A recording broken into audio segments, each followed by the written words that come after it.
Happy Monday fun day to everybody tonight.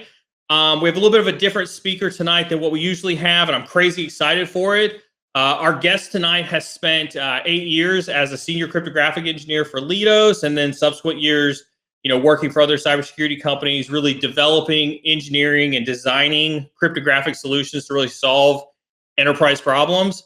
3 years ago, he became the chief architect for the company Garantir, where he leads the architecture and design for their flagship security products. He's an expert in cryptography, access management, data security, and much, much more. So listen, everybody get ready, put your hype hands up, drop some bits. Join me in welcoming tonight our guest for tonight, Kieran Miller. Kieran, the floor is yours if you'd like to say something, sir.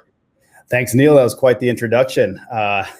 Pleasure to be here. I'm looking forward to this conversation. Like Neil said, I'm currently the chief architect at Garantir. We focus on cryptographic solutions for the enterprise, anything from SSH, code signing, TLS, remote desktop. You want to do that at scale across the enterprise. That's what we do, and it all comes down to cryptography, which we'll be getting into here shortly. Nice. Let's really start off with something that I think is incredibly important for us to baseline. Can we just talk really quickly about just cryptography as a whole? And one of the things I want to start with, this is going to sound really crazy to probably some folks on the stream, right? But when I started to announce that we were going to have you on and we were going to start to talk about cryptography, I actually had some people reach out to me and say, "Oh, cryptography? You mean cryptocurrency?" And so can you just kind of let's baseline the conversation. What's the difference between the two, and what is cryptography at its heart? Sure. So cryptography is really, you want to secure your communications, dealing with the confidentiality, integrity, non-repudiation of your messages. And we'll go over what all those things are. Cryptocurrencies you could look at as a subset of that. It's a currency based on cryptography. And then you start applying that to the financial space. I've done some cryptocurrency work in my life, but it's been not even a 1% of the total applied of cryptography. And in general, there's a lot more to cryptography than cryptocurrency, but the crypto word has definitely been dominated in the market by the currencies these days. It has, and I am going to get kind of you and I are going to have a conversation where we kind of break down why I think that there's not enough conversation happening on crypto one way or the other. But you mentioned some key factors that cryptography was there to protect. Can you kind of hit on those again and kind of break those down for everybody? Sure. Yeah. So really, at the end of the day, a lot of the things we use today are really based on key-based protocols or use cases. Some really obvious examples, right? I mean, look at your URL bar right now. You probably have an HTTPS in there. Underneath the hood, your computer is talking to a remote machine, and you're doing that securely, and you've never met that remote server before, and you've somehow established a secure connection. Those types of ideas, but they're applied to a lot of places. You install software, it pops up something saying this was produced by Oracle or whoever. It's able to do that because it's identifying a cryptographic signature on the software. There's a lot of what we do today in both the enterprise world as well as just in our personal lives that's based on cryptography. The ones I particularly mentioned were code signing, TLS, remote desktop, SSH, and I think I might have mentioned document signing too. And so those are some really common enterprise use cases for doing these things. Now, what you'll find is that the way you and I do it at home, you'll use GPG or something. You'll have your keys in your home directory or something. That's fine when you and I do it personally. That's not fine when enterprises do it. That's when you end up. That's when you end up on the news that someone did a supply chain attack on you or something like that. And so enterprises have to do this vastly differently than we do, right? They have dedicated devices that are almost like those James Bond. This stuff will self-destruct. They have these tamper-evident devices that you can't penetrate. The keys remain in there. And then they have development teams all over the world that need to use those keys. So it gets a lot more complex, but the principles are still the same.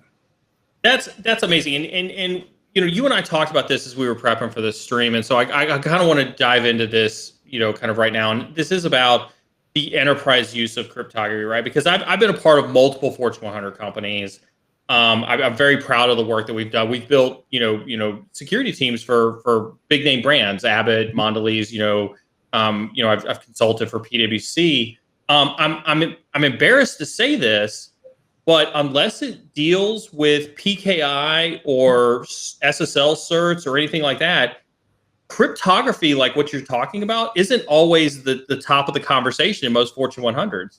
It's not, and it's starting to change a little bit as the cloud vendors have put it more in the forefront with things like AWS, KMS, and Key Vault and all that kind of stuff. But for the most part, it's been that sort of ugly child in the back corner of the room that no one wants to talk about. And part of that's been also a failure on the cryptography side of doing a good job of marketing it and explaining its needs. And that's why you'll see a lot of focus on, more incident response than there is on cryptography, which I like to liken to the preventative controls, which you should have in place first before you get to the detective controls.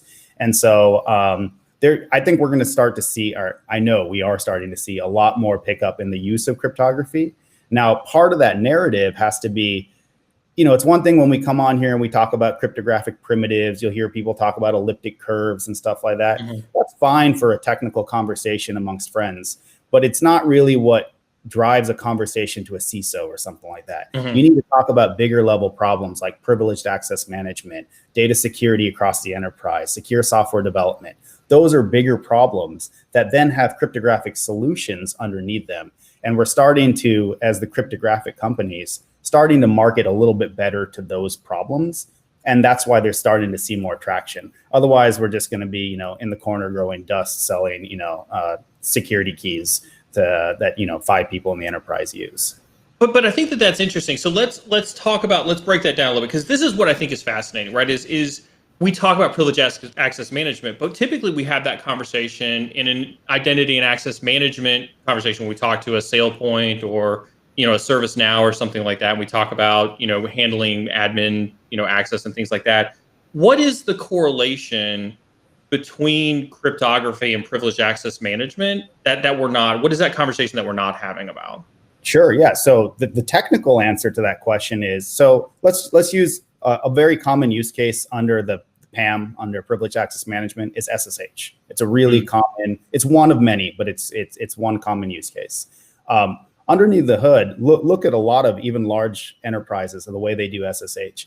The sysadmins that have access to make changes to the production servers, they have the keys sitting on their systems, and you're just trusting them not to SSH to the production servers when they're not supposed to. That key management and how you manage when they can use the keys, how you enforce just-in-time access by shutting off their access to keys, that's where cryptography comes in.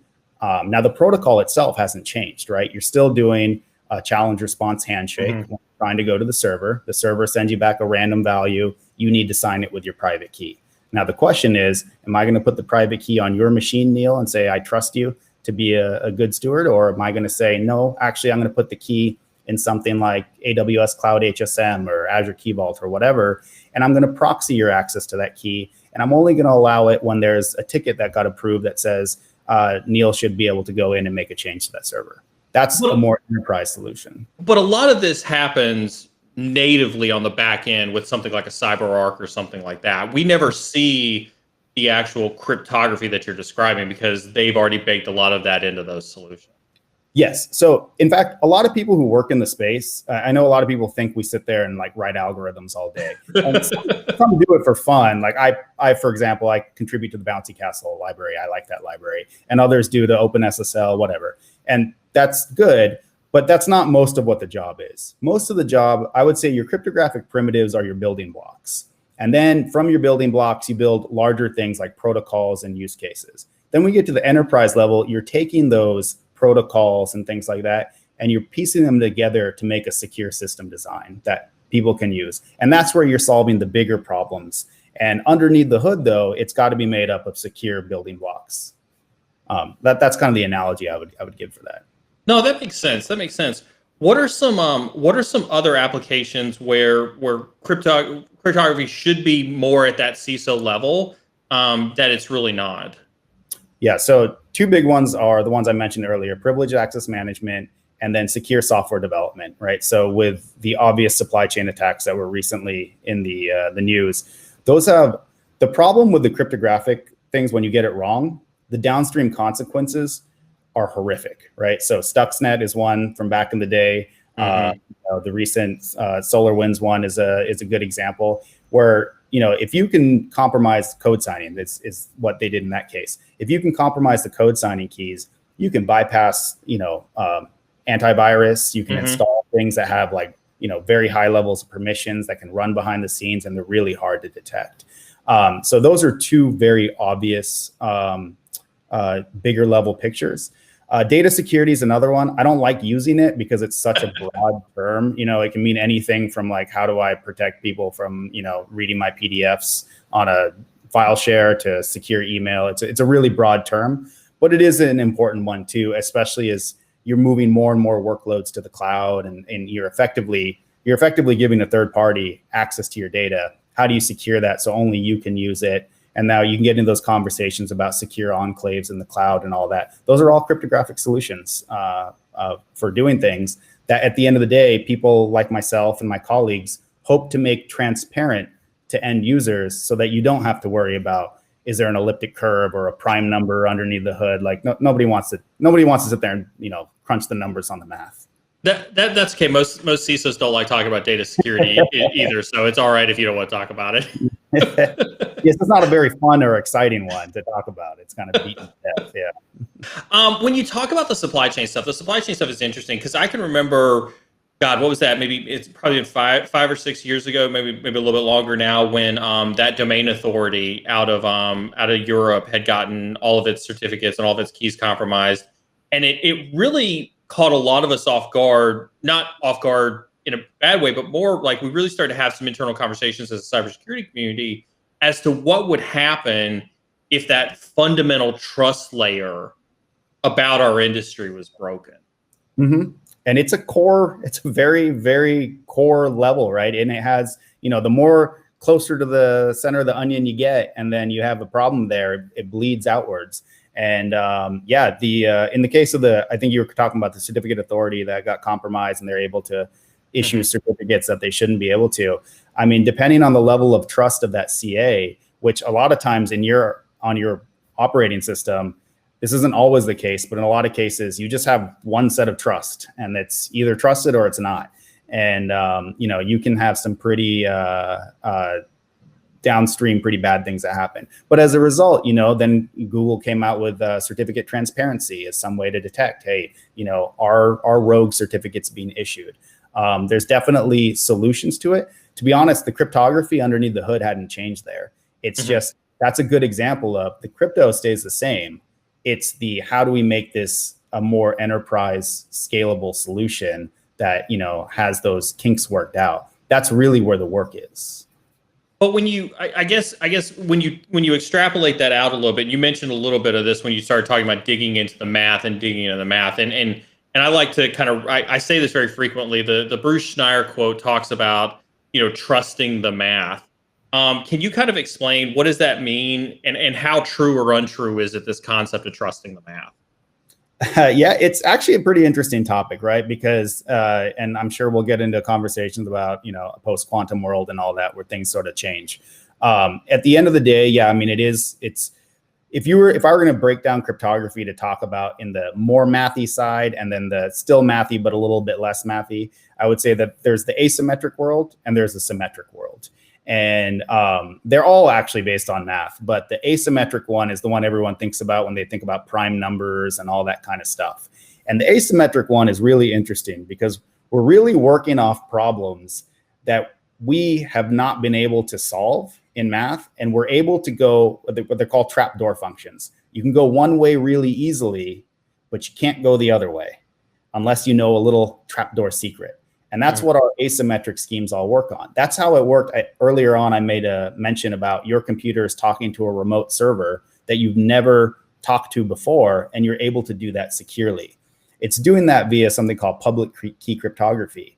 And that whole concept is really interesting on its own, right? I've never talked to you before. I've never initiated a conversation with you, but somehow I can make a secure communication with you over an open landscape that only you are able to read, and only I'm able to read, and no one else. That is based on some assumptions in math that certain problems will not be able to be solved, that may actually will, if quantum computers become into existence. Those assumptions are we know they're no longer true, at least based on the cryptographic primitives we use today. The symmetric ones are a little more secure. Well, and since you brought up quantum, that was actually on the topic list, as you can imagine. I mean, and I've gotten a lot of those questions on this stream and in my Instagram stories and things like that. And people talk about how is AI and quantum computing and things like that going to really change the face of cybersecurity. And so I think the ones that everybody is really, really scared of, or scared maybe relative, is the impact of quantum computing on cryptography. There is a serious impact. So NIST is actually actively working on what we call post-quantum cryptography. And so what that is are cryptographic schemes that are secure even when quantum computers come into existence. And so NIST is very close to finalizing those recommendations of asymmetric algorithms. Now, the ones we use today, so most notably the elliptic curve variants and RSA, those will no longer be secure if/when quantum computers come into existence. Now, there's the question of communications that you've already sent out in the past before that. Depending on how advanced your attacker was and were they sniffing out your whole traffic and did they copy it off to somewhere, which in some cases that may actually be true for you. Yes, they could retroactively go back and read those transcripts. We usually say in cryptography, your message is secure for a period of time. And so we define, so everything that we recommend, the length of the key, how frequently you rotate the key, all that stuff is dependent on your threat model, just like anything else in cybersecurity, which is how long does my data need to be good for? How long, so maybe your credit card number, if that's what we're protecting, it's probably going to change in a couple of years. So that's the length of the time that we need it to be secure. Whereas nuclear secrets for a government, that's going to have a much longer lifetime on it. And so we have to adjust the threat model and the cryptography accordingly. What does cryptography look like in a post-quantum world? Like, are there cryptographic experts right now trying to create mathematical equations that are defeating quantum, or is literally everybody running scared, because they have no answer to this mathematically? No, there's two worlds, right? So there's one, do I need to run on a quantum computer in order to not be beat by other quantum computers? Or can I continue to run with my normal Mac ebook or laptop or whatever you have at home?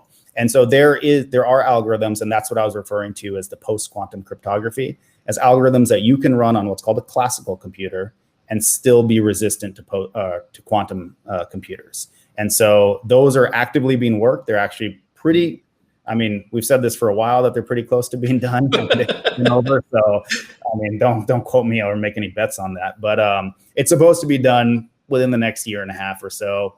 It was also supposed to be done in that timeline a little while ago. So, but at some point, they're pretty close to nearing that out. And for the most part, the algorithms, not their base math, but the overall what they support you doing is mostly the same. There are some nuanced differences. There's some that are stateful algorithms. That means you have to manage some state, which makes things a little more difficult. But overall, they're still doing the same thing. You're signing data. You're establishing a shared secret with a remote party and being able to communicate. Interesting. So can you kind of go back to this NIST standard? And I have a love-hate relationship with NIST, right? Because they're guidelines, right? If you go back to the Pirates of the Caribbean saying they're just guidelines, right? What is it that this NIST guideline is really looking to do, and how effective is that really going to be in a quantum or post-quantum type world? Well, so they're trying to provide guidance on, hey, these are algorithms that we believe will secure you going forward and for a decent period of time. We've had top level experts as well as the open community saying, hey, go forth, try to break these. And so far, so good. And they've tried to just sort of, break it in every way possible, review it. And then they'll just give you guidance on, hey, when you do use these algorithms, it's not so much just, if for those that have dabbled in coding and crypto, you'll see those expressions like, just because you write AES in your code doesn't mean you're secure, that kind of thing. It's the same thing. It's like, okay, but if you're going to use this is how you should use it. This is the period that you need to rotate the keys, that kind of stuff. So they'll provide pretty good guidance. I know NIST has had some backlash for things in the past, and yeah. personally don't disagree with that backlash in certain cases. But overall, I think they're doing a good mission going forward for people. And to be honest, if you don't trust them, you don't have to use the standard. It's up to you. You can use you can also use one of the competing algorithms that didn't get ratified by them but made it to the final rounds. There are other options. So I want to pivot on you a little bit. We've talked. You've kind of notionally hit on elliptic curve and symmetric and asymmetric encryption. One of the things that we see frequently is this idea of going with a standard encryption product versus rolling your own encryption, right? And there's obviously merits both ways, and we see a lot of I saw this heavily in the FinSec side, where a lot of FinSec was like, well, we don't know what to do, so we're going to roll our own encryption, right? It's just easier for us to roll. And I saw this when I was at Abbott in the life sciences side, where they couldn't fit some of the modern AS256 on some of the life sciences devices that they were doing, and so they would roll their own encryption. What's kind of your take on roll your own encryption versus going with a standard, and just kind of dive into that a little bit? I mean, I may be biased because we sell cryptography stuff, but don't do it. It's one of those things that even the experts make mistakes. One of the hardest things about it in cryptography is, for those again that have coded and looked at it, it's all binary output. That's really hard to tell. Is this good binary output? Is this gibberish that did I successfully encrypt it, or did I make a small flaw that all of a sudden led to a side channel attack? So a side channel attack is where you're not attacking the algorithm itself. You're attacking more the implementation. So a good example is timing attacks, right? So we have in our code, we do some checks, and because the crypto failed, they're able to kind of tell what path along that failed and then kind of brute force to a better solution. And it's happened more times than you care to think. So it's not just a matter of, did I get the algorithm right, which in itself is not always easy to do, but it's also, did I implement it correctly in a way that doesn't leak other information through side channel means. It's pretty difficult to do. And nowadays there's so many open source libraries that have been vetted so well. There's really no reason not to use at least one of those tools or a commercial vendor's tools. Is it fair to say that if you're in that coding realm, or if you're looking at crypto, you open yourself up to more risk and more potential for crypto style attacks by rolling your own crypto or trying to venture down that route? Yeah, I mean, it's true. I also don't want to discourage people from playing around with it and learning about cryptography, because one of the ways I was learning about it was by coding it myself. But I wouldn't take that and then try to sell it to the NSA and say, here you go. I would do it for myself for fun and say, hey, okay, I'm learning. I would try to break into it myself, just spend time trying to go in there and break in there. So it's good to learn. It's good to do it and learn. I just wouldn't, I wouldn't think, because, you copied a couple lines off Stack Overflow, everything looks secure. You'll even see, obviously the Heartbleed attack was a big one with the OpenSSL. Yeah. And, those were really smart people who were writing that code, and, a really well-vetted library, and mistakes happen. So it's something that, you got to do very carefully. So you mentioned side channel attacks, and then you brought up Heartbleed just now, and we've obviously seen a lot of other SSL style attacks, kind of come out, kind of in the subsequent years after Heartbleed did. However, I think one of the things that I saw from the offensive security side as we started to look at those is there was a lot of I don't want to call it FUD, right? But obviously there was a lot of, oh my gosh, we've got yet another crypto vulnerability. But the attack vectors seemed to be really hard to execute on. They required a lot of specific conditions. It required a lot of, I don't want to call it luck, but it wasn't something that a hacker could sit down at a computer, drop an exploit code, and exploit those vulnerabilities. Do we overhype crypto vulnerabilities like that, from time to time?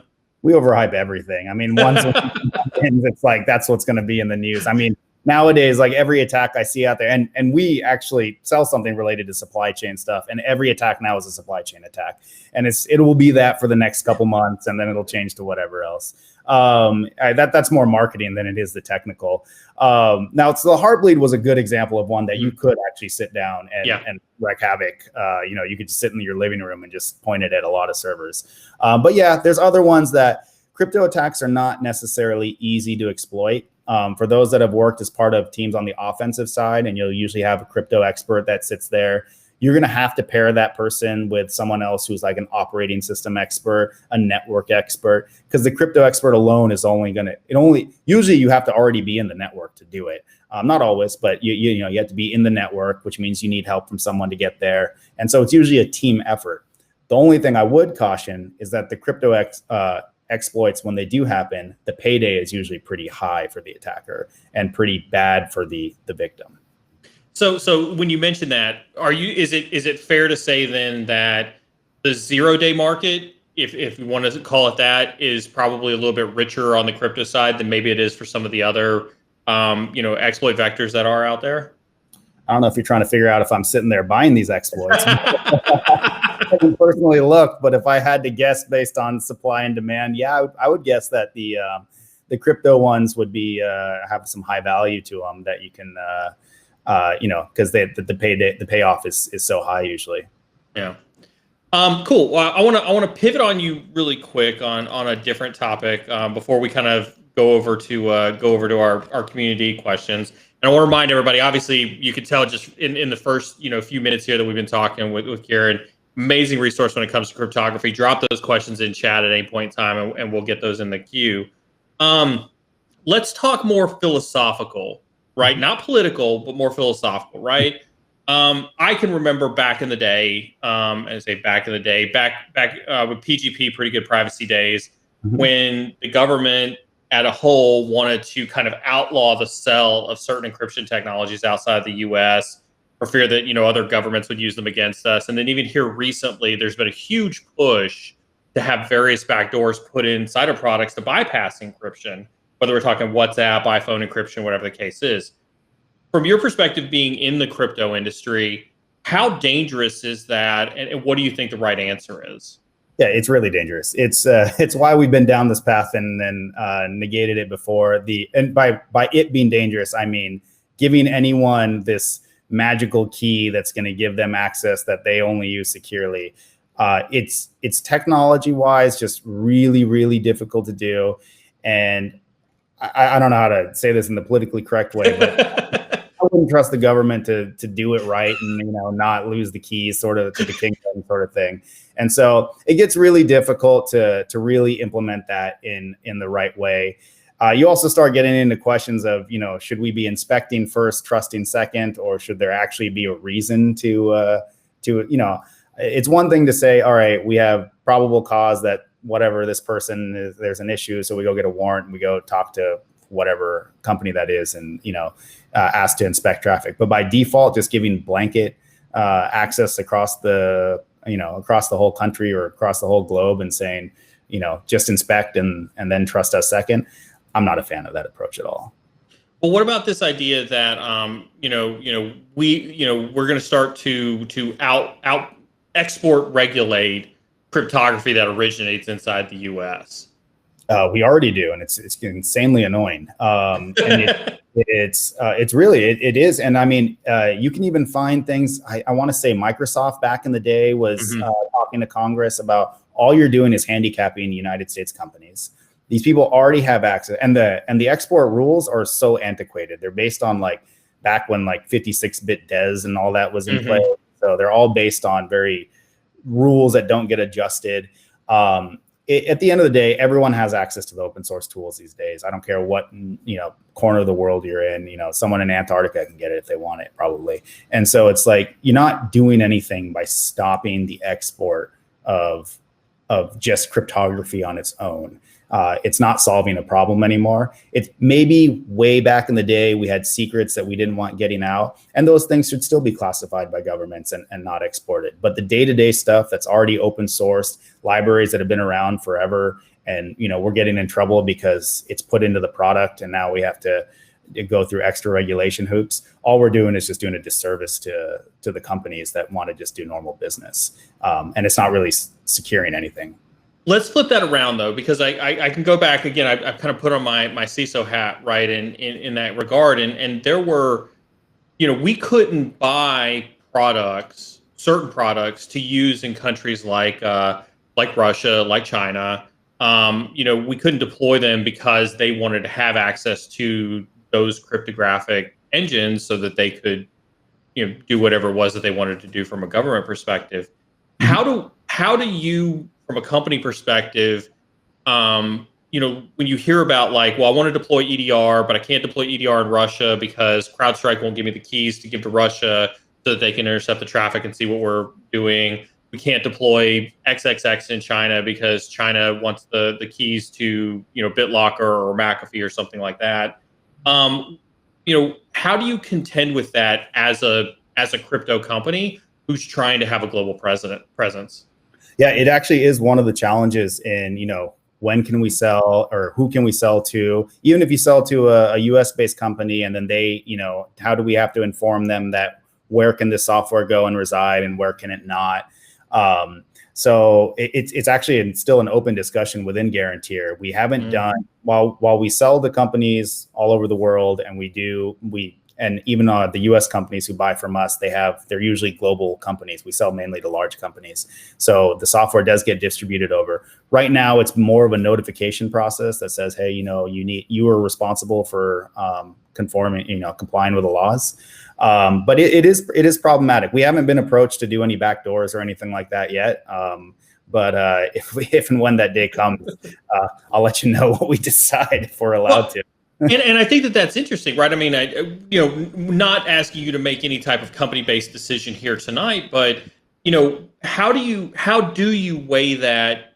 I guess probably ethical conversation with yourself, where you say you think it's a bad idea, it's a disaster for the industry, versus that business decision that's like, hey, you're going to isolate an entire country, an entire segment of your potential business unit by not complying with that. Yeah. So our answer, which doesn't directly answer the underpinnings of your question of what you're really trying to get at, we actually offload the cryptographic processing to the hardware device. So all these companies are using hardware security modules, key managers, and we're effectively acting as the glue liaison to make that enterprise friendly, make that work. So we would tell them, go talk to the hardware vendor and get them. So we actually never export keys out of those what's called the tamper bounds of the device, and that's how one of our security guarantees. Therefore, we can also say, sorry, we don't even have the key to give to you. Now, if they wanted to get clever, they could say, well, okay, but you could sign code on their behalf for us and sneak that out or whatever. We are moving more and more towards like a testable code that goes inside of secure enclaves. So AWS has the Nitro enclave, the Google, they have confidential computing and all that, where you can actually verify the hash of the image that's running. And we're hoping that by doing that, and then maybe if we open source some of the code, we can say, well, we can't put a backdoor in there because it'll change the hash and they would immediately know. Yeah. Well, I think that's I like how you kind of sidestepped that one a little bit. I think that the bottom line is you deferred the risk to the hardware vendors is what the bottom line is. Yep. It's a great business way, by the way. Yeah, you've got that business tap dance down a little bit in there.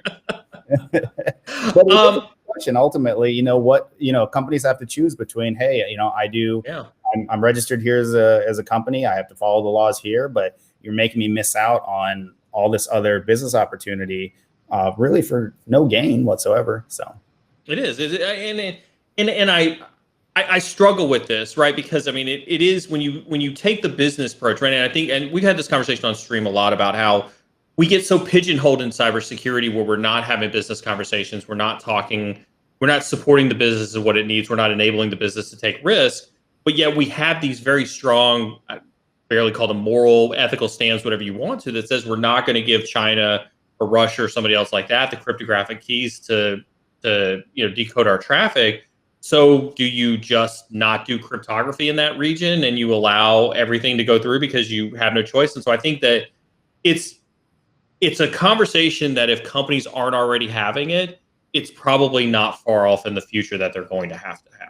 So we've had it, by the way. And so some of the talks internally, and this is where, I don't know how politically this gets, but there's also been talk about, well, some countries are more likely to also try to steal your IP. So it's kind of a wash in that, hey, we're maybe less likely to get our IP stolen, but we're also not generating revenue there.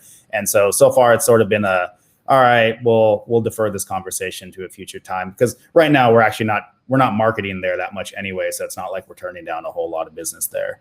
But the day will come where that conversation needs to be had at a deeper level. Yeah. Do you ever think that it'll turn into a policy conversation? Again, not getting political or anything like that, but do you think that there's ever going to be, a policy conversation where the U.S. is like, you will under no circumstances comply with, external requests for cryptographic information? Oh, where if the U.S. asked us, that we would say no, that we won't do that? Yeah. Yeah, until they force us. I mean, it's one thing to say that. It's another thing to say it when you're looking at serious time, or you're spending time in a secret court or something. So yeah, I'll say it here on this, but you pull me right. My tune might change a little. That's fair. We'll keep this one on ice then, and we'll see how this goes whenever you get called to that conversation. That's my official answer, though. We got your back.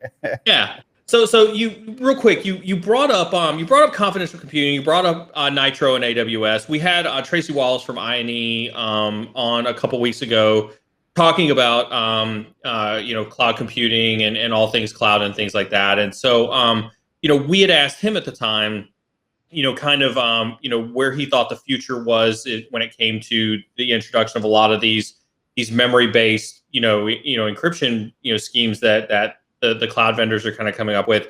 And so I ask you the same question: is, do you think that the introduction of confidential computing, Nitro, things like that, is that the end? And I'll say that knowing that it's probably the extreme of the hype question, but is that the end of personal data breaches and security related and privacy breaches because of the cloud or the confidential computing and whatnot? No, it's always a game of just, can you increase the cost and complexity to the attacker to the point where it's not cost beneficial for them to attack you. It is a very good tool in the toolbox. I will say that. It's a great tool in the toolbox if you use it and if you use it correctly. So I'll give you a good example of a not so great way to use it. So let's say you have your algorithm that, processes some sensitive, healthcare data or something like that. And the way you send it to the enclave is you first send it to the EC2 instance, and then that passes it to the enclave. Well, you just kind of defeated the purpose because you just routed it through the EC2 instance.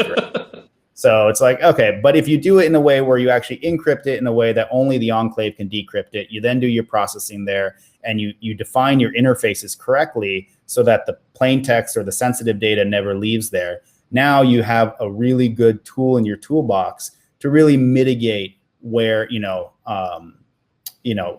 loss of this data. But that data still has to come from somewhere, right? I mean, unless the entire world is going to sit in a secure enclave, at some point the data comes out, it came from somewhere. There's going to be a place for it to be compromised, and the attackers just are going to start moving closer and closer towards that. And your goal is just that, hey, I'm just going to make it economically not worthy of their time.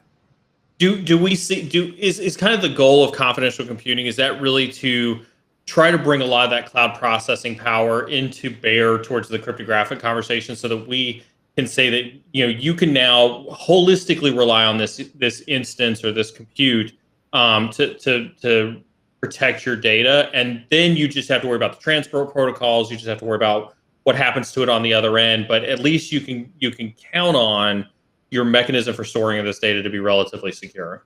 Yeah, and it's also because, keep in mind, so I'm sure you've dealt with the insurance policy, cybersecurity, and all of a sudden you're effectively giving your data to a third party when you use the cloud. And so your insurance policies are going to have to change, or they're going to have to incorporate that. Otherwise, there's a breach and they're going to be like, sorry, you're not covered. That was not in your own data center.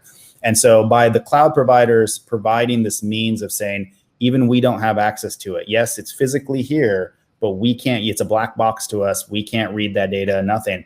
You're now providing a good tool to come back to the insurance and to your customers and say, hey, yes, it's in their data center, but it's my own little protected bubble within their data center. And by protected bubble, I don't just mean a VPC. I mean an actual physically and cryptographically secure bubble. Now, of course, it depends on whether it really is physically and cryptographically secure, and that's where you have to trust the auditors. Yeah.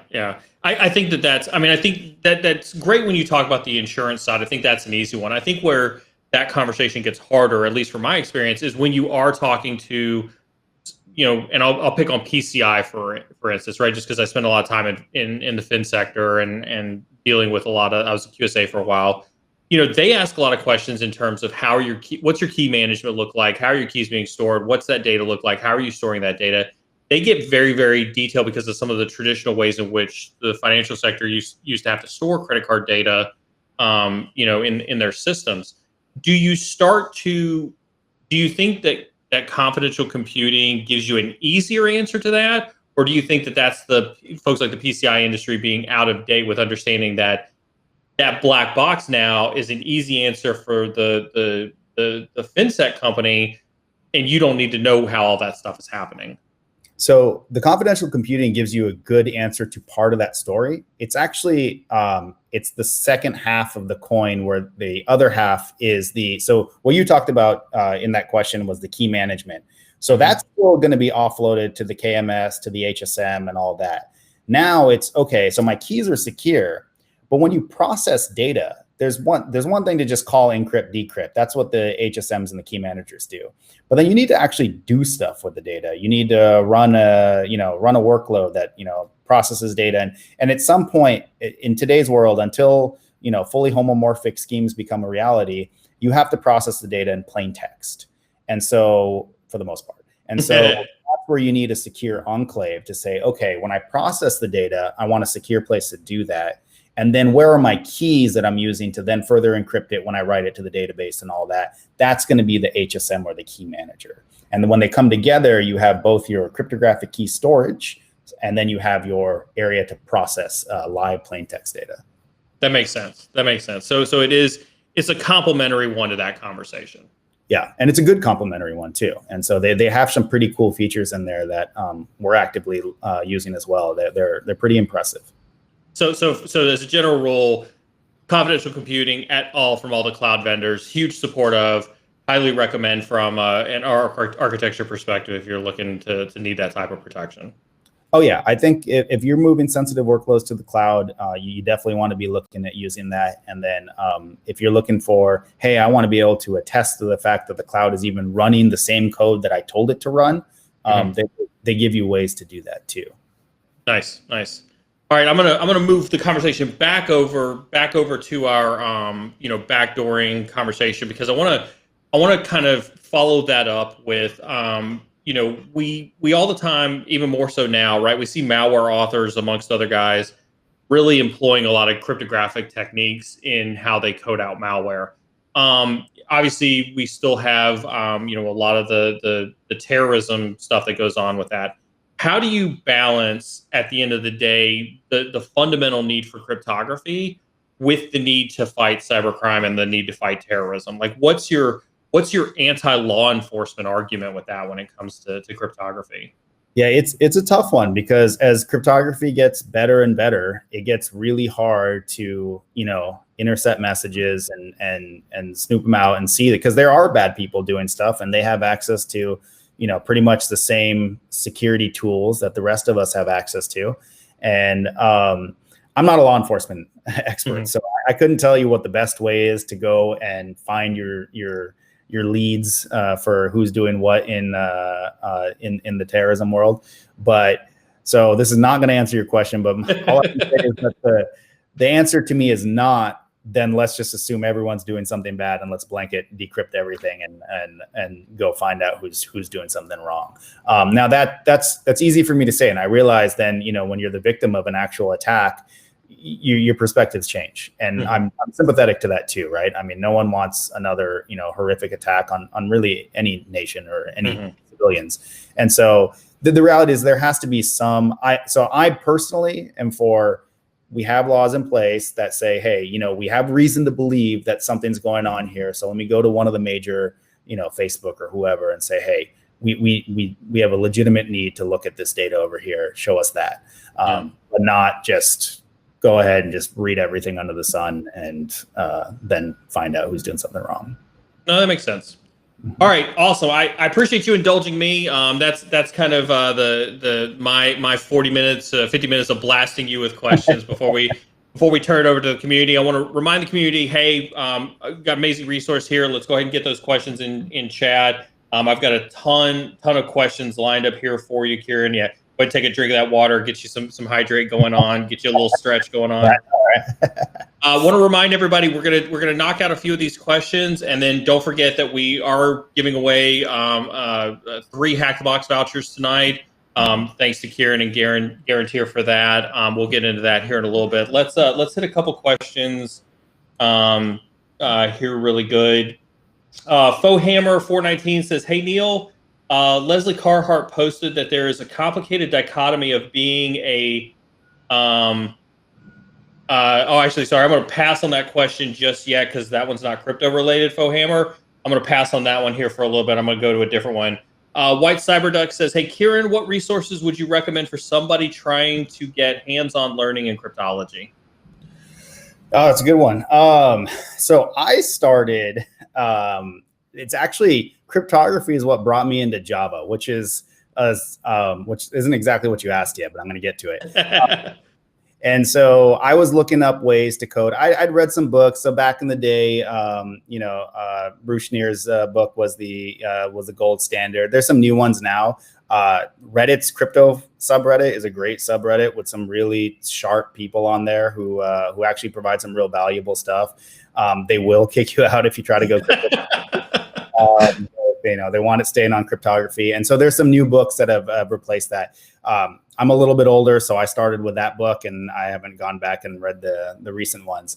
But again, so it starts to matter. Do you want to get into crypto primitives and sort of on the researchy side, or do you want to start taking cryptographic ideas and applying it to to the business world, or everything in between? And so I started with that, and I would really say to anyone, it's again not quite exactly what you asked, but being able to do cryptography is great. Being able to code and do cryptography is even better.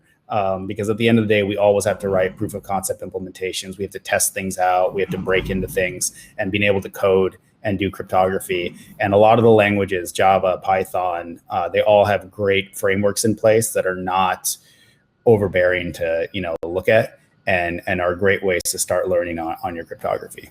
So I like to do top threes for things, just to make life easier for folks who are listening. And I won't do the top three resources, but let's branch that out just a little bit. Like, you've got somebody, they're studying crypto, they're studying programming. Let's assume that they're doing programming and crypto together. What are kind of 3 self projects that they could kind of do on their own as kind of that gym workout, if you will, of crypto? Yeah, that's a good one. I would focus on 3 things. So one, a real basic one, file encryption. Just learn to write your own tool that you can point at a file, you can make it a command line tool, whatever you want. And it's going to then, read in a file, spit out the encrypted version. And you're going to start dealing with, you're naturally going to run into you're going to go down the wormhole of saying, oh, well, then does that mean, do I delete the old file? Do I overwrite it with the encrypted one? I better be sure that I wrote it right, because otherwise it's gone. You'll deal with all that. A digital signature application, so signing something of some form. Code signing is a great example of signing code. The problem with code signing is then you have to know about the actual code structure and where you embed the signature, which starts to get beyond just the cryptography. Now you're bleeding the cryptography with the software world, which if you're just trying to focus on cryptography, I would just focus on the digital signatures themselves. And then the third one, dealer's choice, doing hashing based implementations. So doing you could do like a file integrity check. So if you want to compare two folders and say, hey, do they have the same files in here? Not necessarily finding the diffs themselves, but saying, did something change, and using cryptographic hashes to detect that. And then from there, you can build on them and then say, okay, all right, I have the hashes stuff. I have some digital signatures. Can I implement, and if you're into cryptocurrencies, can I implement my own blockchain? And those are the crypto primitives I need to do that. And then build on top of that. And underneath there, what you're eventually going to find in all those problems, maybe minus the hashing one, is that you have a key management issue. Where do I have them? Are they embedded in my code? Do I have them stored on the file system somewhere? And that's when you really learn that the real problem that enterprises deal with is not so much writing algorithms. It's where are my keys and how do I make them accessible to my tools? That's awesome. I I'm gonna clip that. We're gonna put that one up on YouTube. That's an amazing set of 3 right there. That's awesome right there. Hopefully you guys got that. That's a good one right there. Devnil Zen, this one's less enterprisey, Kieran, and more personal. He says, what encryption do you recommend people should use in their everyday lives? I guess it depends on what you're doing. So for me personally, I'm a little bit of a, tinfoil hat sort of wearing just for fun. I like to write a lot of crypto stuff. I use a lot of symmetric schemes for my own stuff. So protecting my own folders and files. I have some stuff there. Now, to caveat, just in case I wrote something wrong, because I'm not getting paid to do that, so I don't spend that much time. I still wrap it with like a Veracrypt or something like that, that's trusted. So it's sort of defense in depth. So symmetric schemes, I stick with the classics like AES and using, in decent modes like Galois counter mode, or you can go down the rabbit hole of synthetic initialization vector, and you can read into all the fun differences of that. There's other ones that you'll see, like the fun names like Cha-Cha Poly and all that. Yeah. In general, if you want to just read the TLS 1.3 stack, you're going to see the crypto primitives that they recommend going forward. Those are good places. A lot of really smart people went into choosing those crypto primitives. It's a good idea to follow suit with them. You mentioned earlier in the conversation when we were chatting, you mentioned about understanding your threat model. When people have typically asked me this crypto conversation, I've oftentimes kind of deferred to the threat model conversation. You bring up Veracrypt and the 700 choices that you have when you kind of go through Veracrypt to encrypt your disk. If you're in the cybersecurity industry, if you're in the IT industry, not necessarily your mom and your pop sort of thing, how relevant do you think it is to have that conversation with yourself about what your threat model is when trying to choose how best to encrypt your personal data? Depends on what kind of personal data you got. So it depends on what you really need hidden there. So yeah, I mean, it's the reason I tried to wrap the nice fancy threat model term around it. Yeah, but I mean, that's essentially what we're doing. It's no different what we're doing personally than what the enterprise is doing. It's okay.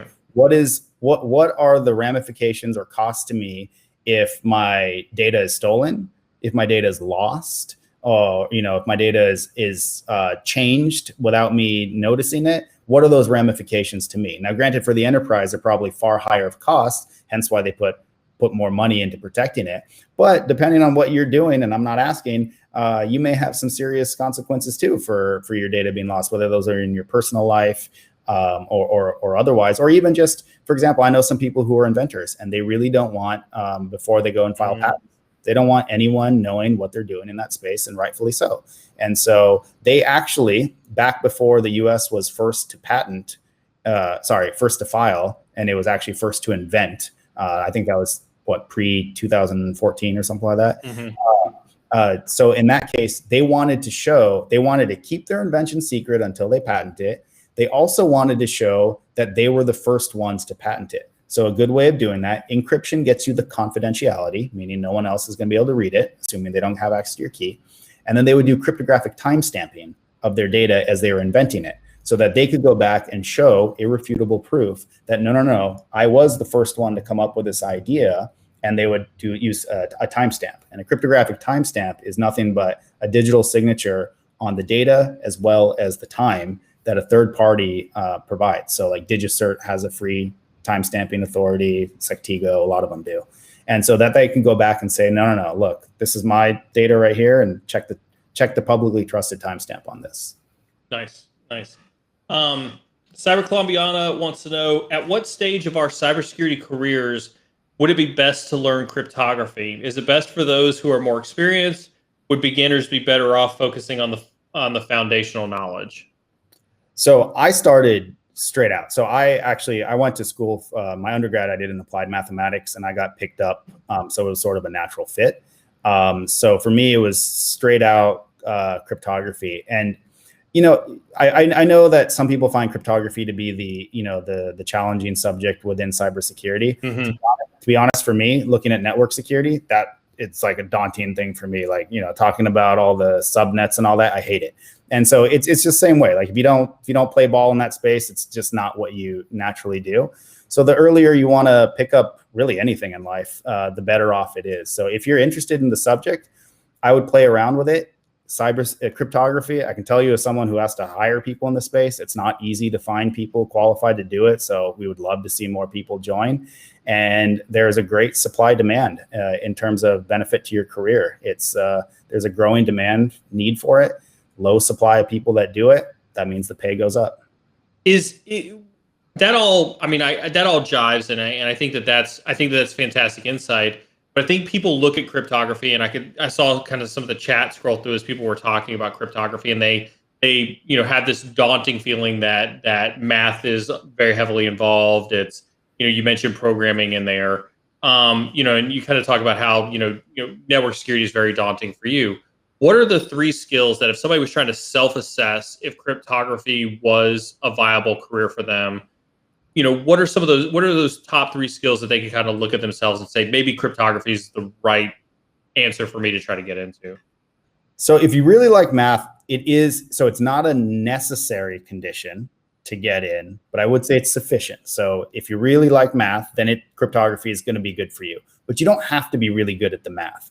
You can treat the cryptography, the underlying primitives. I have a lot of colleagues who are really good at what they do and work in the space, but they're not going to talk to you about, in fact, even for me, it's been a long time. Like, I'm not going to talk to you about the different curves underneath the hood. And, I can name the names of them and all that, but underneath the hood, really knowing the difference between P256 and all that, you don't have to do that. And a lot of us don't. In fact, most of your day is not going to be spent doing that. Now, if you're on the research side, there's going to be some research people say, no, that's absolutely what we do on the day-to-day.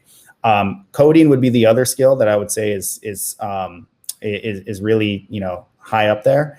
I'm going to throw in application security. I like it. I like that's more Kieran's personal. I don't know if that's really like generally true good advice, but the application security combined with cryptography, I think, is a really interesting place. You don't necessarily have to code to do that, but if you can code, it's better. No, that makes sense. I like that. Looks like we got a couple questions kind of referencing your Stuxnet comment from before. BSEC says, was Stuxnet really crypto? That was malware. Not sure how crypto played into that. Maybe obfuscation. Can you kind of elaborate on that a little bit? Yeah, no, the crypto I was referring to was that they stole code signing keys. That was all. So they stole the code signing keys, they signed the malware, and that's how they were able to bypass the antivirus. If they hadn't done that, while I can't tell you that they wouldn't have found another way in, that was their foot in the door. So without that, the malware wouldn't even propagated. It was a big part. And just like, in the SolarWinds one too, it was by getting their code signed, you're able to masquerade your malware as someone else's legitimate software. When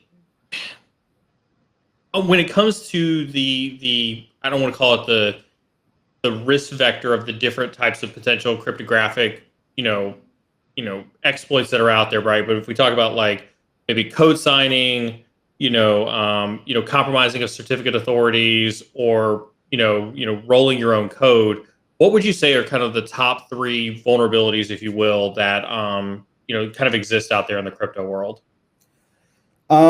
So I'm going to first answer is like the enterprise stuff that applied to enterprise, and then we can go to more of the just crypto itself. So in the enterprise world right now, like I said before, the supply chain attacks are all over the place. The code signing keys are a really good one, a good way to get stuff that's like stays under the radar and does some malicious things. I would put that pretty high up there. You're starting to see a lot in the SSH, and a lot of that comes down to the SSH keys, which are the keys to perform the cryptographic handshake. And the problem there is that they've just sort of been an afterthought. They're just all over the place. And so what attackers are doing is those are kind of a gold mine for them to go steal those keys and do nefarious things with them. The CAs, when they do get compromised, it's really bad. I don't think it's as often as it happens as often as we sort of talk about, but it is, the ramifications of it happening are so bad that it's worthy of the discussion. So I'll add it up there.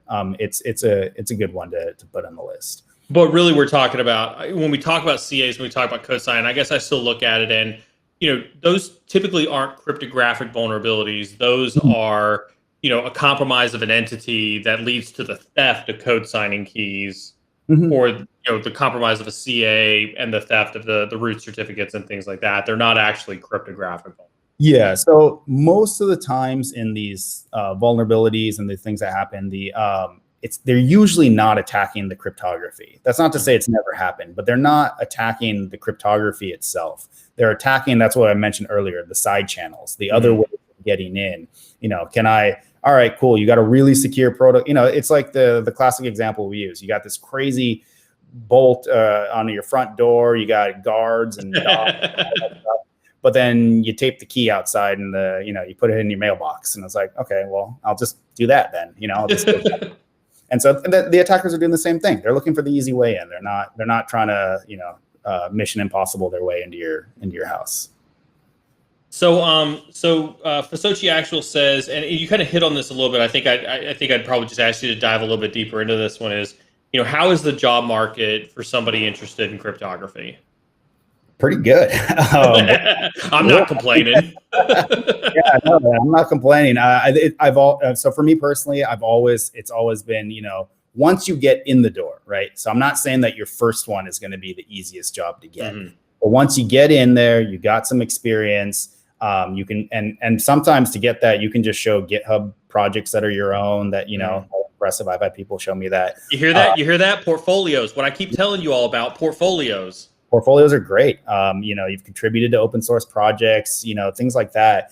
Those work wonders, showing even the answers you put on Stack Overflow if they're related. Things like that. They go a long way. Once you get that first job, it's been my experience that you'll be swatting away ones afterwards. Wow. It's a good market to be in. I can't tell you that for the next 40 years it'll be like that, but my experience since I had my first job has been the same. It's been and from good companies. They're all looking, especially everyone moving to the cloud now. They need to secure their workloads. You'll get to pick. Is this the cryptography that I want to do? Is this just more? Sometimes cryptography stuff can also be a lot of documentation, so you can be doing a lot of PKI stuff and you're writing documents to secure the PKI and, there's a lot of compliance things. Some people really like that. I personally don't, but there's work in that space too. Let's talk about one of the things I'm a huge fan of. And one of the projects that I'm personally working on is trying to get better about helping the community map out career paths. Let's start with somebody who's a hobbyist. Maybe they're in college or the comp sci degree. They've already got they've got an affinity for programming, they've got an affinity for math, and they want to do crypto. Hey, give me an idea of what's the coming out of college career path version of person coming into crypto, and what's the top end executive level type of career path look like for somebody in crypto? What does that career path look like for somebody? Sure. So for me, I was given the advice, get an internship as soon as you can when I was in college. So that was really what helped me land the first job, because having work experience is just, it's great to have degrees. They're great, but having a degree plus some work experience, which to call a spade, when you're in college, you're significantly less expensive than when you graduate. And so the company's able to get the work for a discount, you're able to get the experience and still get paid. It's kind of a win-win. And then when you do graduate, I have this year or 2 years of experience, and you'll find that in a couple months, you're usually the hardest working person as an intern. I know I was. And so you're looking to take everyone's job. You're looking to try to not take their job, but like do their responsibilities. You're hungry. Yeah. And then you're automating tasks by writing scripts. You're doing all that, and then you'll start getting more and more serious, responsibilities. And then when you graduate, you have like this. Hey, I got a real story to tell.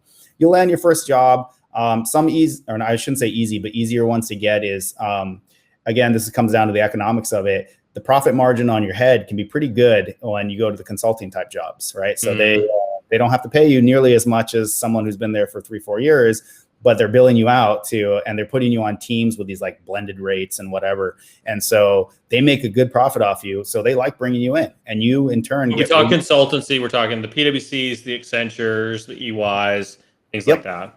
Yep. All them they have ones that are commercial focused. They have ones that are defense focused. So you can get a lot of good experience doing that. And to be honest, don't be afraid to take a job that isn't necessarily crypto focused and then pivot and get your foot in the door on the crypto side. That's actually kind of what I did. And then pivot to where you need to be. And then from there, once you have the years experience, you got, and you got a reputable name behind you, you don't even necessarily need the full reputable name. And then in this day and age, when I graduated, it wasn't so common, but like having the portfolio on GitHub and things like that, it really will go a long way in helping that. And then from there, it's really what you want to do. Do you want to go into the more of the managerial side? Do you want to stay very technical? I prefer to stay technical, so that's my choice in life. But you'll also see some people who are running really technical divisions, but they're not like writing code or stuff like that, but they're overseeing, they're major chip manufacturers and things like that. They're designing, hey, how are we going to do secure manufacturing at our new plant in a foreign place? And that a lot of cryptography underneath the hood there, but they're not going to be the ones writing the code or auditing the system, something like that. Makes sense. So we're going to take a pause there really quick for questions. Obviously, I'll give you a chance to get some water in you, Kieran, and stretch a little bit. I want to remind everybody, I'm going to ask Sec IT guy to go ahead and start the giveaway really quick. So what we're going to be doing, this giveaway is open to everybody. If you're listening to me right now, we're not going to limit this giveaway. There's no extra tickets for subscribers or anything like that. This is a very open giveaway. I want to thank Kieran. I want to thank you and your team at Garantir for this. We're giving away 3 Hack the Box vouchers. I want to make my standard rules when it comes to giveaways. If you are the winner of the giveaway, make sure that you are prepared. You're listening right now. You're prepared to message Carmen Mod as soon as the winners are announced, so that we can get your information locked in as soon as possible. Kieran, you see the chat that I was telling you about earlier. It's pretty much unusable right now. Make sure you are prepared to message Carmen Mod with your name and your email address. As soon as the winners are announced. This raffle will run about 5 minutes, and then we're going to select 3 winners. Again, Kieran, thank you very much. I want to give you the floor again really quick if there's something that you want to kind of say about that. Actually, I just want to say thank you to you, Neil. This has been great. I love the questions. I love that the field of cryptography is getting more of a voice. It's not even just about the Garantir, the company I work for, but this field it underpins a lot of the security that we do across the board. And I'm glad it's just getting the platform so that more people get interested in it, and we can fill the job recs that all these companies have for that. And it's a super interesting field. It doesn't have to be doing prime number factorization or anything like that. It's there's a lot of it that applies to across the board to a lot of interesting problems. So thank you, and yes, thank you to the Garantir team. They handled all the vouchers and all that. We're happy to do it. Thanks.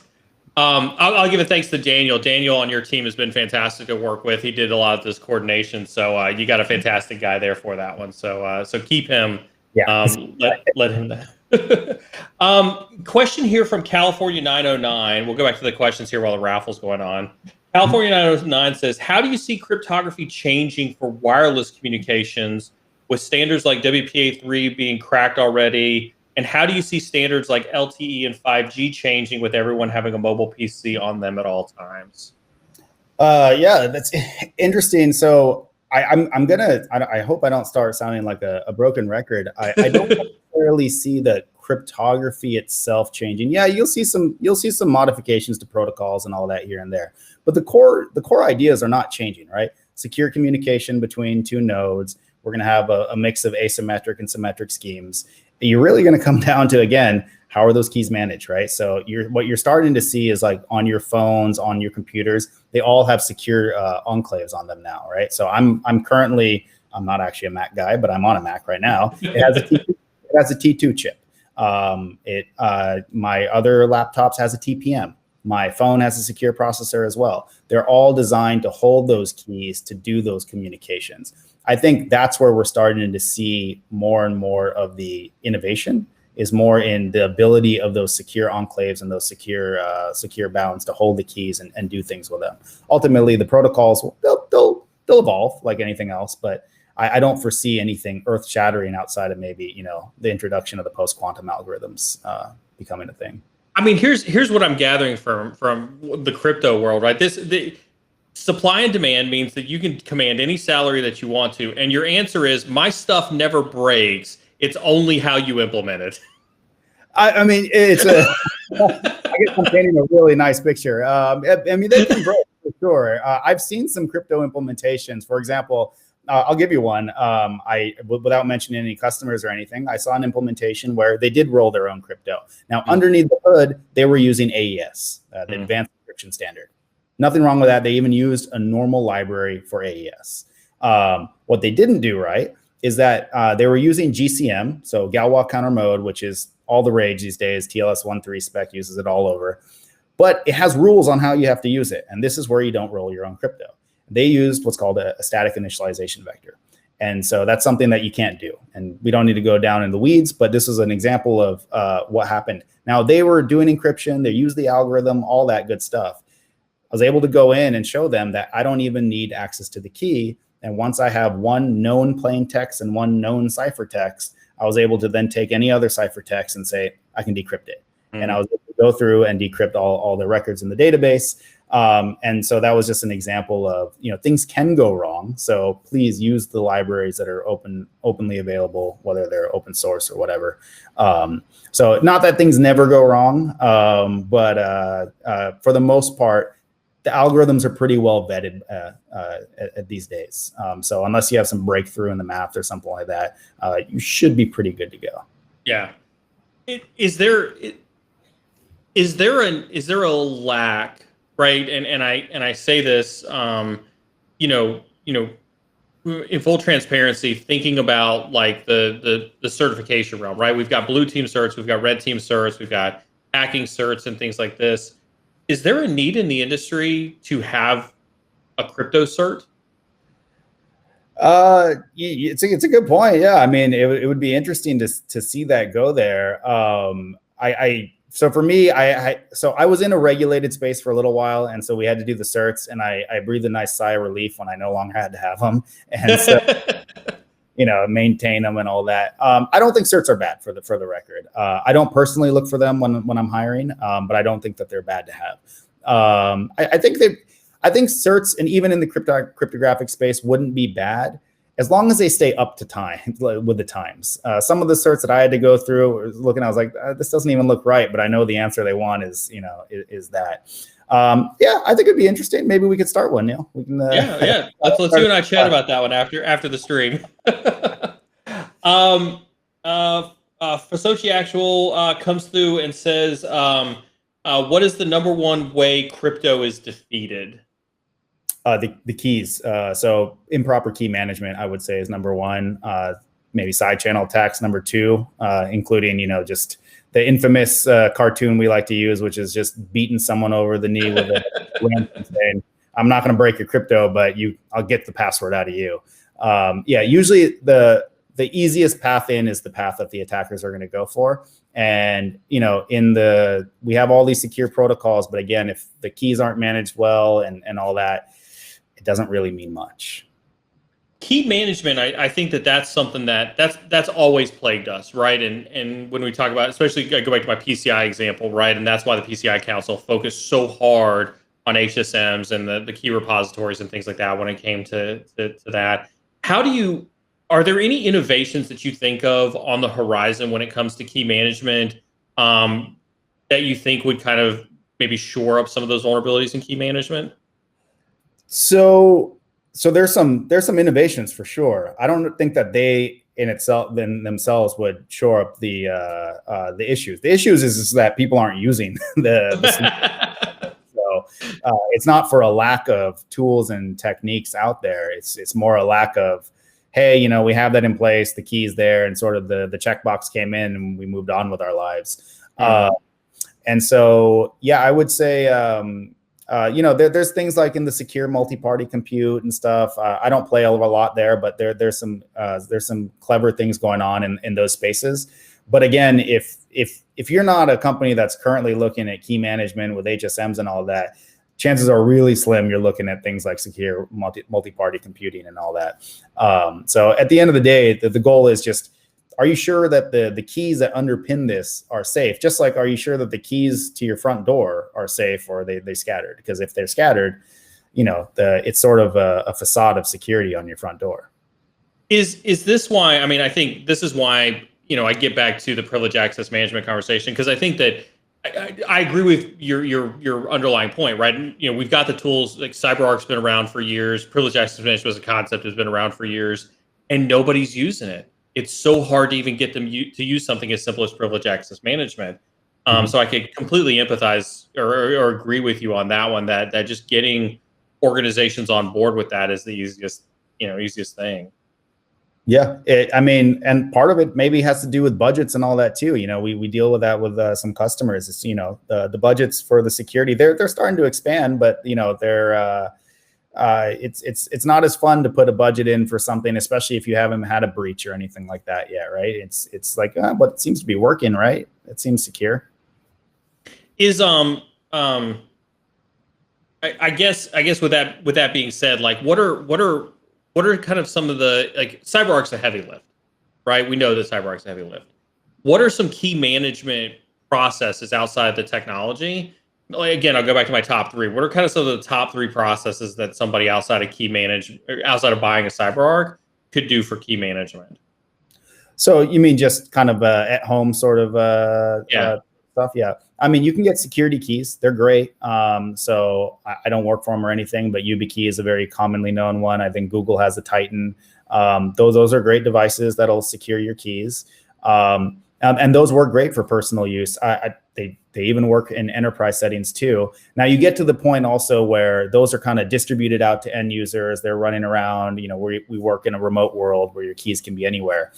We at Garantir believe sort of a different model, and this independent of our product. Like, we believe that the enterprise should own its keys centrally and have tight control on that. And the key should never leave the secure hardware. And your end users really just get proxied access to use those keys. And so then, for example, Neil, let's say you're trying to sign code or SSH to a privileged server or something like that. Your tool will behind the scenes try to use that key that's remote. And then the system will say, okay, well, I checked your permissions against Azure. Looks like you don't have access to use that key. It'll deny it, or it can grant it based on your group permissions and roles. Really what's needed, in my opinion, is not new cryptographic algorithms necessarily. Those will come with time. It's really, you need security infrastructure, or like, almost, this is kind of a marketing term, but orchestration to take.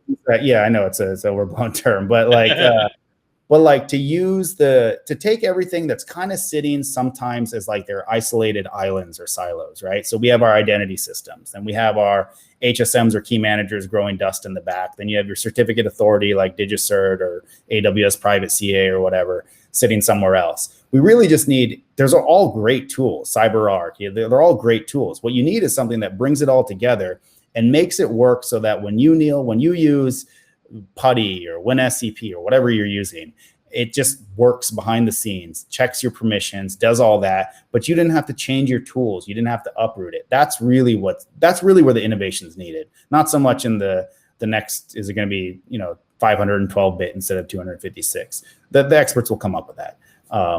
Really what we need is that infrastructure that brings everything together, the integrations. That makes sense. Now, you mentioned YubiKey and you mentioned Titan. I saw a question come through. I think it's in my list here somewhere about YubiKey.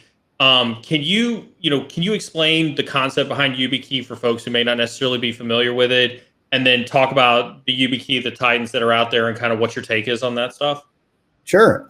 So these are just security keys where they actually really protect your keys. Well, the key is a little overloaded term here. They're like USB sticks, kind of, and they have secure areas on them so that they're actually protecting your key from both physical as well as logical theft. So what I mean by that, the key will not export from the device, and it actually even has physical protection so that if you try to physically get in there and read stuff on the key, it'll actually destroy the material inside.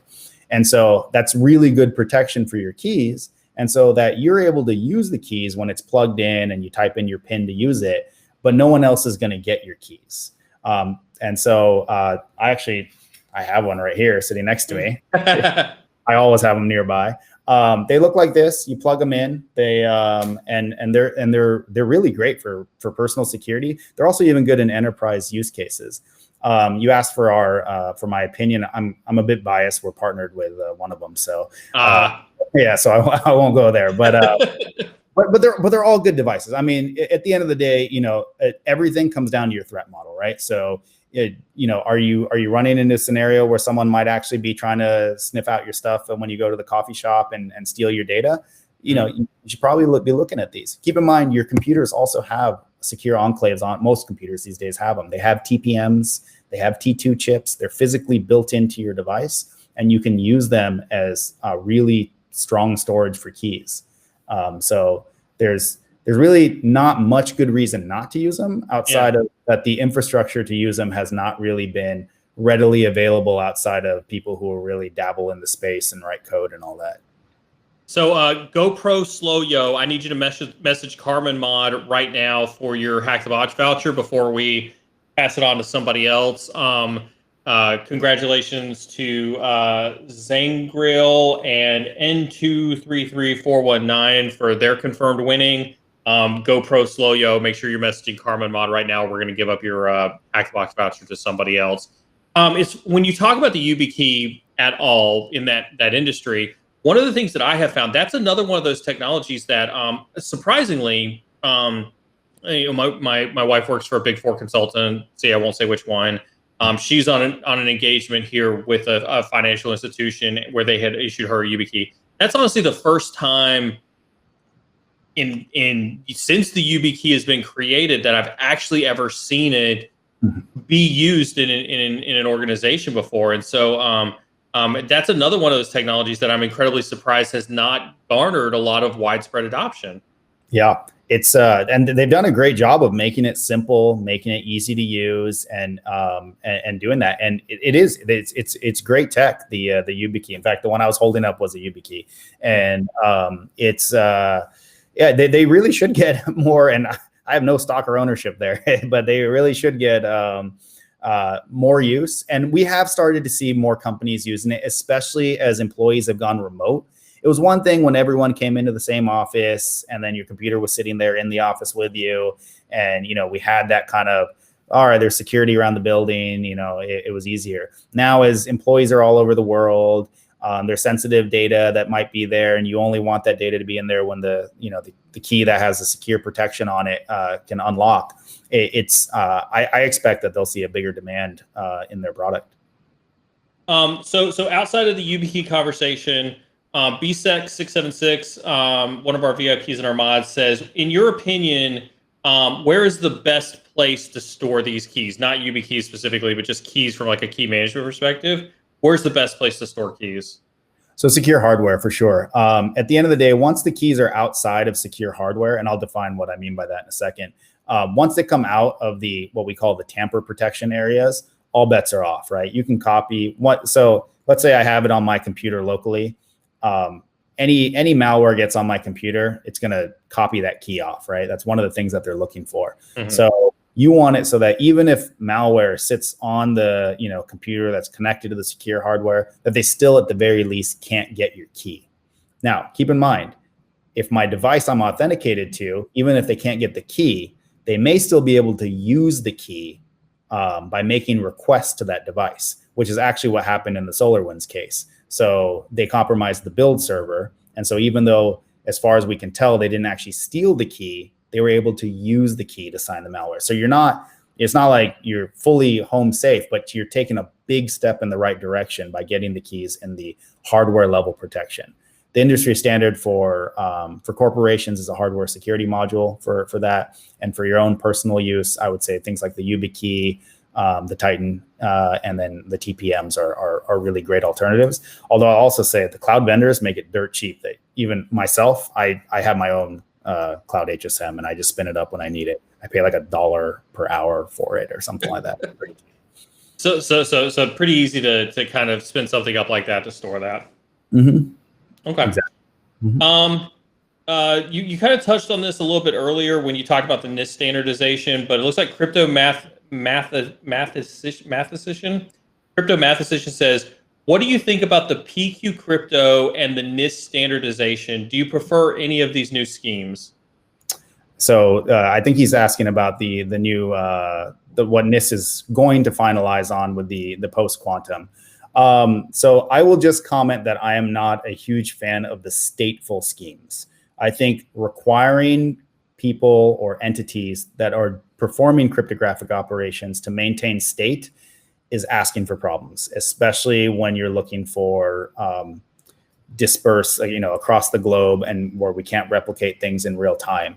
Now, there are ways to do that, and you split the state in ways where you're not likely to reproduce the state. But if you do in the stateful schemes, if you reuse the same state, it's pretty catastrophic. That said, NIST has also done a good job of telling you exactly the use cases where you should use the stateful scheme, and that it's currently just a temporary band-aid until there's a final recommendation. I would say that that's just my high level on the outside of that, whether it's the isogenies and all that. I don't really. I'll just wait till they make a recommendation and then we'll go out. Makes sense. Looks like GoPro Sloyo forfeited his winnings. Thank you for being honest with that, GoPro. Want to say congratulations to California for winning the Hack the Box voucher on that one. California, that's where I am. He's actually in South Korea. He's California in South Korea. Gotcha. Okay, fair enough. he's holding the interest down strong, working for the military over in South Korea. Okay. He's one of our VIP guys. He's pretty awesome in the way. Very cool. Looks like we've got some comments here.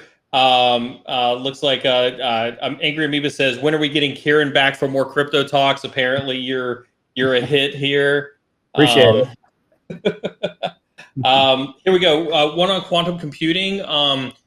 BSEC676 says quantum secure. Does that with a question mark? Does that just mean we'll take a quantum computer XXX days to break it? At that point, I'm assuming we start looking at how long is this crypto algorithm still good for? When you get to the quantum computing speeds, what type of standard would there be for an algorithm to be considered secure? So, I think there was like two inputs. There was a lot packaged in there. I think the last part of that is really kind of the key point there is kind of, when you get to the quantum computing speeds, what type of standard would there be for an algorithm to be considered secure? So we are effectively not changing the standard. We still need to be the same level of security that we were before. And if we need to change the algorithms to meet that. So let me further elaborate what I mean. So there is something talking about being secure against quantum computers. And this is what I was talking about earlier, but we still want to be secure using a classical device like what I'm using today, a non-quantum computer. And the standard for that hasn't changed. Now, your other question was, how long am I secure for? That is always the question, regardless of if we are talking about quantum computers or not. It's always a question of how long am I good for under this cryptographic scheme? And actually, NIST will, as part of the publication, they give you that. They tell you if you're using a 2048-bit key, you are good for this amount of time, and then you need to rotate no later than that. And then they'll also tell you not just amount of time, number of times you can use the key. So you may have a key that was for 10 years, but you only used it twice, whereas I had one for 2 years, but I used it, a million times. The key rotation policy is all defined there. And so it's all based on the math and how long it takes until we define this standard of, what's the reasonable tolerance for those that have done math and you're looking at, your limits and want to make sure that's what we're looking at, right? So what's the probability that my key gets compromised or someone's able to detect it? And we set it to some value like 1/2 or something like that, and say, okay, I need the math to say that the probability is less than that, and then work backwards to say that means I'm good for this long. How does where does that kind of trade off? I guess we keep coming back to this, and it's the math conversation. Is this where this post quantum kind of theory comes into play, where it's like, at some point in time, it is going to be part of our day-to-day lives. It's still going to be, the guidelines and the standard that NIST puts forward. Those are going to be the things that kind of drive what it is our definition of secure looks like in that post-quantum world, because it is going to change and we just need to be prepared to accept that. Yeah, so what I guess I'm kind of saying is also that the standard of being secure and all that is not really changing. It's more the algorithms that are now there to prevent the threats of tomorrow will change. But the standard still isn't changing. We're still saying, I want to be confident that my data won't be compromised for the next X amount of years if I use this cryptographic primitive. And that's not really changing. It's just, what do I now need to change to in order to remain that same level of security tomorrow or in 10 years from now? Makes sense. I actually had a secondary question lined up to that one, but I lost it in the chat. Here we go.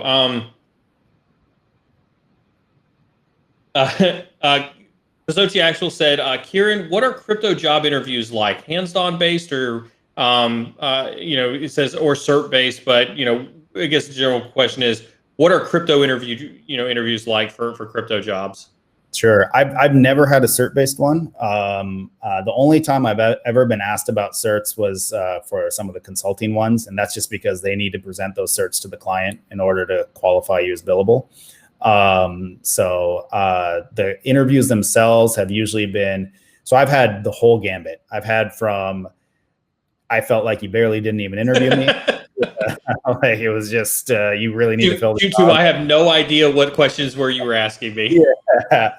To like, wow, I felt like I was really unqualified in something that I thought I was qualified for. Some of them are very similar to programming ones. You do some of the riddles and all that, and then eventually you get to the cryptographic protocols. They'll usually ask you to. I've been asked to walk through protocols. Hey, if we change this part of the protocol, would that have an effect on security? If so, how? They'll ask you basics, but by the time you come into the interview, they already know that like your basics. Your difference between a public key and a private key. You know what an HSM is. You know what all that is. At that point they've already vetted you for that. So now they're really getting into your ability to threat model, your ability to analyze deeply, and sort of see the effects on the overall security of a system by changing small parts underneath the hood. And what else would you have to caveat to the customer if we change this? Customer said we need to go X amount faster, but the network latency is this. What options do we have? Do we have to export the key out to the client instead? What does that do with the overall security effect? Do we have to rotate keys more frequently? Those types of things come up.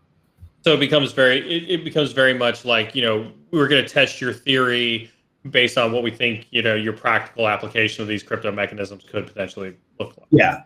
I've never been tested on once. But for the most part, I've never been tested on like the math. They've never asked me to go up and say, factor or whatever. Here's an equation on the board. Go factor out this one. They have asked me to do algorithm-based stuff that were pretty challenging, but they weren't really related to cryptography. They were just more, your ability to solve hard riddles really fast. Looks like Cyber White Duck had one that said, "Hey, Kieran, what are some misconceptions about crypto that you want to dispel?" Yeah, I like that question. So one, it is hard, but it doesn't have to be. It's not just hard stuff, right? It's not like you work in the space and you just have to sit there and do math. It's a common question I get, at the bar, hanging out. It's there, and you sit there and just crunch numbers and do that all day. I would say the same, by the way, goes for a math degree. Everyone thinks we sit there and solve equations all day, but it usually gets to higher level order thinking and solving bigger problems. Two, cryptography is used as the underpinnings of a lot of other things we do in security, and they form a good building block. And when you have a solid foundation there, you can do some really interesting things. We do some interesting things where we're able to transparently enforce multi-factor authentication over protocols like SSH without installing anything on the server, because we do interesting things with the keys. You can do similar ideas, with the YubiKey, for example. You store your SSH key on the YubiKey, and then when you try to authenticate, it'll actually prompt you for a PIN usually to use that key before. And then so you've effectively turned on MFA, but you didn't have to reconfigure the server for it. And that's knowing your key management, knowing a little bit about your crypto primitives there. You can start doing interesting things. Anything else I want? Oh yeah, key management. So you're typically got attackers are typically going to break the key management or the side channel before they go after the actual algorithm. Yeah. Mayabang says, how many more years until RSA is phased out in favor of the elliptic crypto function? I mean, it's already been deprecated. So if you mean how long until companies stop using it? How long until companies stop using Windows XP? Yeah, exactly. I just had a question about Windows 2008 from someone earlier. And so it'll probably be a while before it's actually phased out, but it's already been deprecated. So, people should, it'll take a little while, but the post-quantum, when that comes in, that might be a general push in the industry to start moving forward.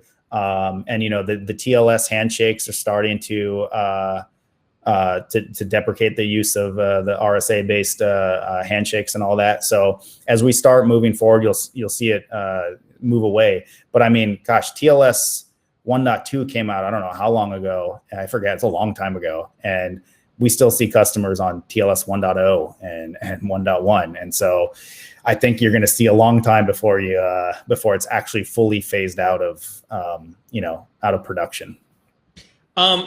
We keep bringing up quantum stuff, and I broke my own rule. I read chat and I saw this question, kind of scroll through with chat, but I think it's kind of apt because we talk about we've mentioned quantum several times, and the comment from chat was quantum is at least 10 years out. Why are we talking about it now? Kind of, what's your take on that?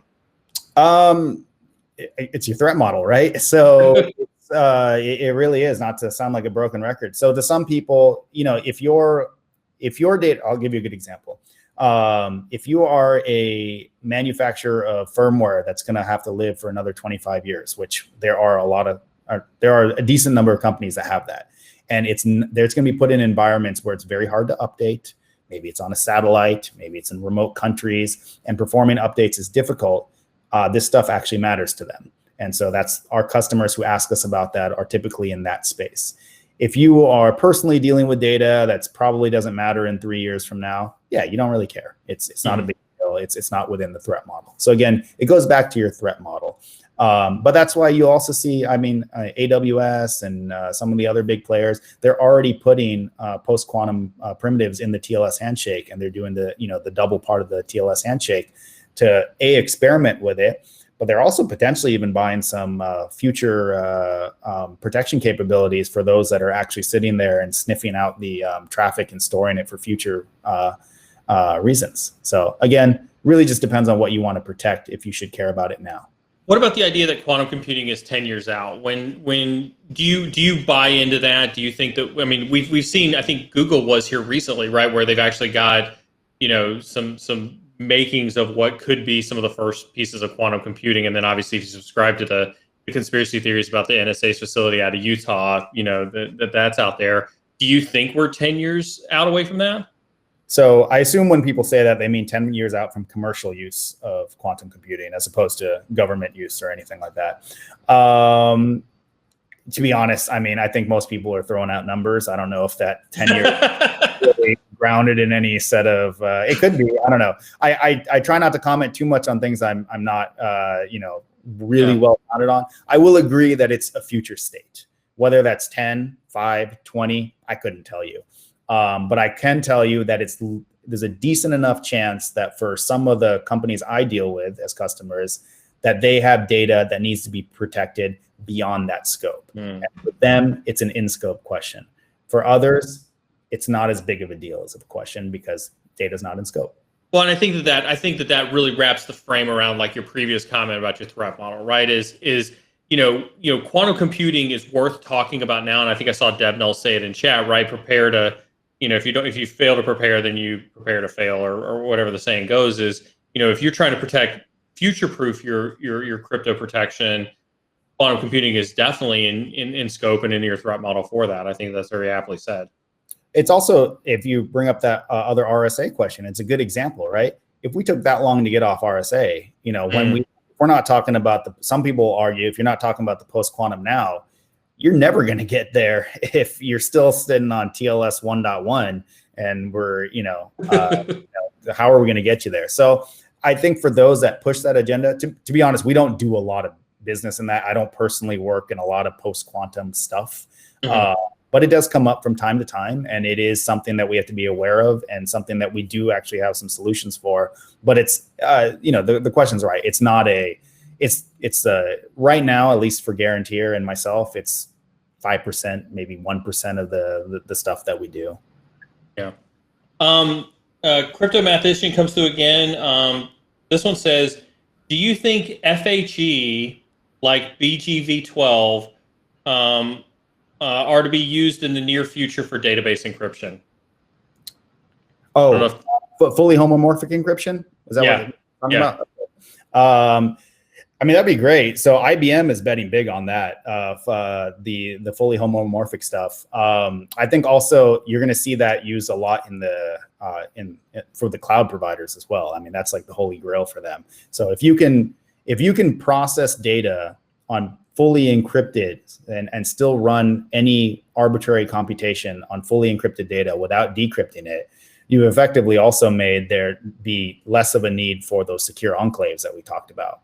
And then that alleviates the cloud vendors from having all that physical hardware that comes with those secure enclaves. So yes, it'll be used a decent amount. Right now, it's been proven to be possible, but it's not yet computationally feasible. It's not, or economically feasible and practical, I should say.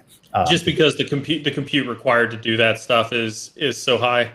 It's that I don't even think so. It's not somewhere I spend a lot of time on, but before it was shown to do a simple Google search on it would take just a ridiculous amount of time, a ridiculous amount of processing power. However, that's a big step forward from we have no way to know even how that be possible to be done. And then, I believe it was Craig Gentry did his dissertation on it and show that it's possible. And then within that small time frame since that, they made a lot of big steps in that space. So I wouldn't be surprised if in 5-10 years or whatever, I'm making those numbers up, but some timeline, it becomes a practical use. And database encryption would be one use case for it. But I would see that the cloud vendors would really want to offer that as just arbitrary compute power so that you can securely store your process encrypted data in the cloud. Well, I think you mentioned the point where it reduced a lot of the hardware requirements in the cloud vendors to do a lot of the crypto offloading and things like that. So I think that's incentive for themselves to kind of complement the confidential computing conversation we were having earlier as well. Exactly. Now there'll be another equation which they'll already have invested a lot of that hardware. So who knows? That's interesting trade-off, but that's more of an economic decision. For sure. Crypto Linux says, what about lattice-based cryptography? When will it be implemented? Yeah, so the implementation of those primitives and what gets chosen to move forward and all that, it's not something I really make my bets on. There are some people out there, you can read some of the blog posts that they say, I think it's going to be this one or that one. I'm not going to comment because I don't want to be wrong and have this recorded, but it's